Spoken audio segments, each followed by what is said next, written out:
নামটা কি ক্যানিং পূর্বের এক নেতা, ওরকম নেতা তৃণমূল কংগ্রেসে 4-500 আছে। উনি বলছেন আমাকে হারাবে না, হারালে রাজনীতি ছেড়ে দেবে।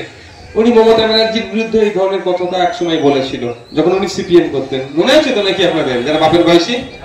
অনেক কথা বলেছিলেন, মমতা ব্যানার্জিকে ওখানে ঢুকতে দিচ্ছিল না, অনেক কথা বলেছিলেন, অনেক কিছু করেছিলেন। সেই মমতা ব্যানার্জির পায়ের নিচে উনি বসে আছেন, উনি ক্ষমতার এত লোভী। দেখবেন নওশাদ সিদ্দিকীকে হারাবার কথা বলছে, একবারের জন্য শুভেন্দু অধিকারীকে হারাবার কথা কি বলছে? যে শুভেন্দু অধিকারী কথায় উত্তেজিত হয়ে মুসলিম মহিলার বোরখা ধরে টানাটানি করলো কোথায়? বেহালাতে। যে শুভেন্দু অধিকারীর কথায় উত্তেজিত হয়ে এলাকার মানুষ হিন্দু মুসলমানের সম্প্রীতি বিনষ্ট যে কোনো সময় হয়ে যেতে পারে, মুসলমানদেরকে মোল্লা জিহাদি বাংলাদেশি বলে রাত দিন গালাগালি করছে যারা, তাদেরকে হারাবার কথা এদের মুখে একবারও আছে? কেন নেই বলুন তো? ও ভাবছে যদি আগামী দিনে বিজেপি চলে আসি তাহলে মমতা ব্যানার্জির বিরুদ্ধে যেভাবে বলে তার পায়ের নিচে বসে থাকতে হয়েছে, শুভেন্দুর বিরুদ্ধে যদি এত কিছু বলি ও যদি পায়ে লাথি মেরে সরিয়ে দেয়, কি বলছি বুঝতে পারছেন? আমার অপরাধ কি? আমার অপরাধটা এটাই, ভাঙড়ের এই মহিলাগুলোর জন্য একটা আলাদা মহিলা গার্লস কলেজ করার কথা আমি বলেছিলাম আইনসভার মধ্যে। আমার অপরাধটা কি? এই ভাঙড়ের মানুষের এই খাল সংস্কারের না হওয়ার ফলে এই যে খালের পানি যায়, এই যে লেদার কমপ্লেক্স থেকে যে পানিটা বার হয় ওটাকে শোধন করেই খালে ছাড়ার দরকার। ওর জন্য মেশিন লাগা আছে, খরচ আছে, ইচ্ছাকৃতভাবে শোধন না করে খালে ফেলছে। এই ফেলার ফলে কি হচ্ছে? ওই খালের পানি তুলে আপনারা চাষবাস করছেন, যারা চাষবাস করছেন চাষিদের দেখবেন চুলকানি এই সমস্ত রোগ বেড়ে যাচ্ছে, গরু ছাগল পান করছে, ক্ষতি হচ্ছে, ফসল হচ্ছে, ওই পানি থেকে ফসল উৎপাদন হচ্ছে, যারা খাচ্ছে ক্ষতি হচ্ছে, তাহলে মানুষ ক্ষতিগ্রস্ত হচ্ছে।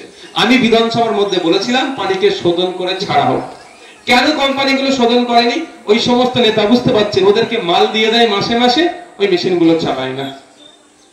ক্ষতি কাদের হচ্ছে? ভাঙড়ের মানুষের হচ্ছে। ওখানকার লেদার কমপ্লেক্সের আশপাশে ওই লেদার কমপ্লেক্স থেকে বায়ু দূষণের প্রভাব কাদের পড়ছে? আমাদের ভাঙড়ের মানুষের উপর পড়ছে। তো এটা ওখানে বায়ু দূষণ রোধ করার জন্য ওখানে মেশিন লাগানোর কথা আমি বলি, আমার এটাই অপরাধ। অপরাধটা হচ্ছে ভাঙড়ের মানুষের উন্নয়ন আমি কেন চাইবো? আমি প্রশ্ন তুলেছিলাম, অনেক চিৎকার করছেন।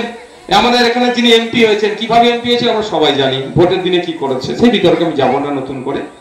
উনি গিয়ে বলছেন কি বারাইপুরে মেট্রো রেলের জন্য দাবি করেছেন, ভালো কথা, বারাইপুরে মেট্রো রেল হতে হক, আমরা বিরোধী নয়, কিন্তু ভাঙড়ের মানচিত্রে অনেক আগে রেল লাইন হওয়ার কথা ছিল। আপনারা জানেন না, হয়তো অনেকে জানেন না, এই ঘটকপুকুরের ওপর দিয়ে রেল লাইন যাওয়ার কথা ছিল, অলরেডি প্রস্তাবিত। উনি নতুন করে বলছেন বারাইপুরে রেল লাইন হওয়ার যাতে করে মেট্রো রেল, তার জন্য প্রস্তাব দিচ্ছে। আর যেটা অলরেডি প্রপোজড, অলরেডি যেটা প্রস্তাবিত হয়ে গিয়েছে সেইটা কথা বললেন না কেন? কারণ এখানকার মানুষ সহজে অ্যাক্সেস করুক এটা চায় না। তো এই কথা আমি বিধানসভার আমি এই কথা আন্দোলন করেছি, বলেছি যে ভাঙড়ের রেকর্ডের পুকুরের মধ্যে রেল লাইন হওয়ার কথা ছিল, অবিলম্বে সেটা হোক। এটাই আমার অপরাধ, ভাঙড়ের মানুষের হয়ে এত ভালো কথা কেন বলবো? ওই জন্য আমাকে হারাতে হবে। আর যে রাত দিন মুসলমানদেরকে মোল্লা জিহাদি যা ভাষা আসছে গালাগালি দিচ্ছে, এবং তার কথাই হিন্দু মুসলমানের লড়াই যে কোনো টাইম বেঁধে যাবে। আমরা হিন্দু মুসলমান একসাথে বসবাস করছি, কারো অসুবিধা আছে ভাই? আমাদের এলাকার হিন্দু মুসলমানের কারো অসুবিধা নেই, কিন্তু শুভেন্দু অধিকারী যা বক্তব্য দিচ্ছে যে কোনো সময় হিন্দু মুসলমানের লড়াই লেগে যাবে। তার প্রমাণ জানেন? মহেশতলা একটা ছোট্ট ঘটনা, সেই ঘটনা থেকে কি হলো? হিন্দু মুসলমান লড়াই হয়ে গেল। ক্ষতিগ্রস্ত কারা হলো? গরিব হিন্দু, গরিব মুসলমান। আর নেতারা সন্ধ্যাবেলায় টিভির সামনে বসে বড় বড় ভাষণ দিচ্ছে। যে ওই তুলসী তোলাটা তৈরি করেছে সে তৃণমূলের নেতা, ছবি দেখলাম, নেতার সাথে তার ছবি।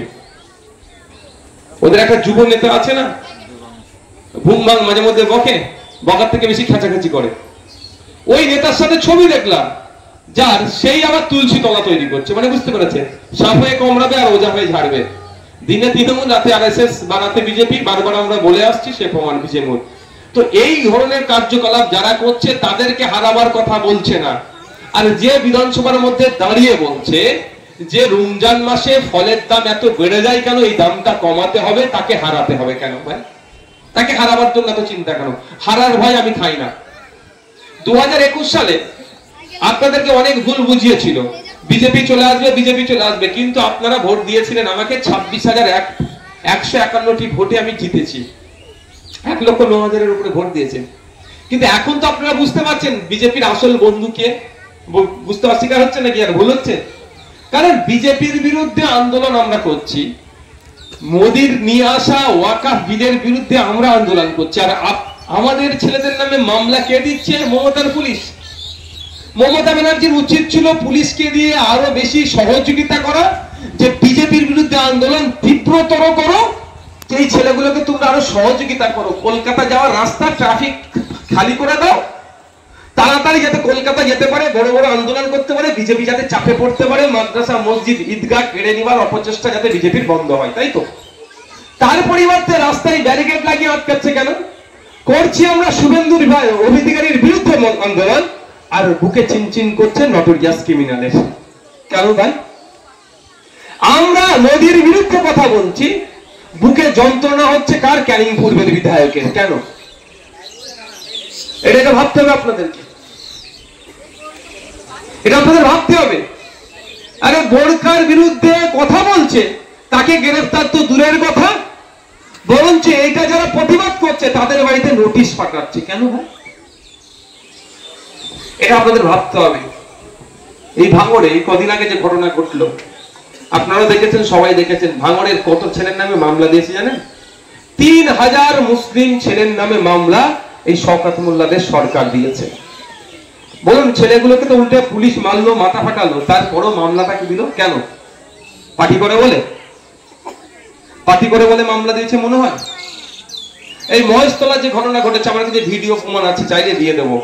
তারা দীঘায় ছিল, ওখানে ছিলই না, তাদের বাড়িতে গিয়ে দরজা টরজা ভাঙচুর করে একেকার করে দিয়েছে, অ্যারেস্ট করবে। যারা ওই ছেলেগুলো ছিল দীঘায়, হোটেলের কাগজ দেখাচ্ছে, যেই বাসে গিয়েছে তার কাগজ দেখাচ্ছে, আর মুসলিম বাড়িতে গিয়ে দরজা টরজা ভেঙে একেকার করে দিচ্ছে। তারা কি পার্টি করে? আইএসএফ করে? আইএসএফ এর কেউ নয়। তারা টার্গেটটাই হচ্ছে না, বিজেপি বলে দিয়েছে যে মুসলমানদের উপর অত্যাচার করতে হবে তোমাকে, আর না হলে তোমাকে আমি জেলে ভরে দেবো, তোমার ভাইপো যা অন্যায় করেছে। এখন তার প্রমাণ হচ্ছে এটাই। একবারের জন্য শুভেন্দু অধিকারীকে হারাবারিরা কথা বলেনি, নওশাদ সিদ্দিকীকে হারাতে হবে। আমার অপরাধটা কি? আমি বিধানসভার মধ্যে ওই তুলসী তলা নিয়েও রাজনীতি করিনি, আর জগন্নাথ ধাম নিয়েও রাজনীতি করিনি। আমি বিধানসভার মধ্যে কৃষকদের আয় কি করে বাড়বে, আমরা তো কৃষক মানুষ তো নাকি? হ্যাঁ, কৃষকরা মাস গেলে মাত্র 7,000 টাকা ইনকাম করে, মাত্র 7,000 টাকার নিচে। আপনি 1,000 করতে পারেন, অন্যজন 4,000। আমি দায়িত্ব নিয়ে বলছি, 7,000 টাকার নিচে ইনকাম করে। আপনি কৃষক, আর